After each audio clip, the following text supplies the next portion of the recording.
China, Russia and Iran are calling for an end to U.S. sanctions on Tehran over its nuclear program. Beijing and Moscow also reaffirming their support for Tehran's rejection of U.S. calls for fresh nuclear talks. 我们重申，基于相互尊重的政治外交接触和对话，是唯一有效可行的选项。我们强调，有关方应致力于消除造成当前局势的根源。 摒弃制裁施压、武力威胁。 China's top diplomat says the comprehensive agreement on the Iranian nuclear issue, this was inked in 2015, was an important achievement, but is now at a critical juncture. The Kremlin, meanwhile, has called for further diplomatic efforts while condemning what it considers illegal sanctions on Iran. Iran's deputy foreign minister describing the talks as constructive, reiterating that its nuclear program is for peaceful purposes.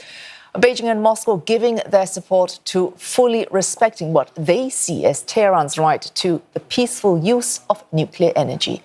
The 2015 deal had been intended as a curb on Iran's nuclear activities, with sanctions relief offered in exchange. But Washington withdrew from that agreement during U.S. President Donald Trump's first term in 2018. Now, back in office, he's seeking a new deal, one that Iran is rejecting unless sanctions are first lifted. And for more, CNE's Yew Guan joins us live from Shanghai. Yew Guan, Chinese Prime Minister Wang Yi reportedly coming up with a 5-point proposal after the meeting with the Iranian deputy foreign minister. What are these 5 points? Well, essentially, Wang Yi is trying to solve that chicken and egg question, right? Whether sanctions should be lifted first or whether talks should come first. And as far as Wang Yi is concerned, he feels that sanctions should be lifted first. So first of all, he says that peaceful resolution should be through there should be peaceful resolution through diplomatic and political means, while opposing the use of force and illegal sanctions. Now, he says this will create dialogue and create the conditions for dialogue and avoid actions that can escalate the situation. He also asked for Iran to respect its commitments to the treaty, including its commitments to not make nuclear weapons, but as well for all other parties to respect Iran's rights under the treaty that Iran should have the right to nuclear energy. Now, next, number 3 on the list, he asked for all parties to negotiate a new consensus based on the framework of the earlier agreement on Iran's nuclear issue. Wang Yi says China hopes that all parties will meet each other halfway and resume dialogue as soon as possible. He also called on the U.S. to show political sincerity to return to the talks. Now, number 4 on the list, he asked for a promoting of cooperation through dialogue and opposing the intervention of the UN Security Council. Wang Yi argues that such an intervention by the Security Council will not help build trust or even bridge differences. He warns that restoring sanctions could undo years of diplomatic progress and urge all parties to act with caution. Last but not least, he asked for step-by-step reciprocity and consensus building through consultation. Wang Yi emphasizes that mutual respect is essential for finding common ground, which should accommodate the legitimate concerns of all parties and meet international expectations. To sum up, Wang Yi advocates resolving the Iranian nuclear issue through peaceful dialogue that upholds the rights and obligations of Iran. Wei Su?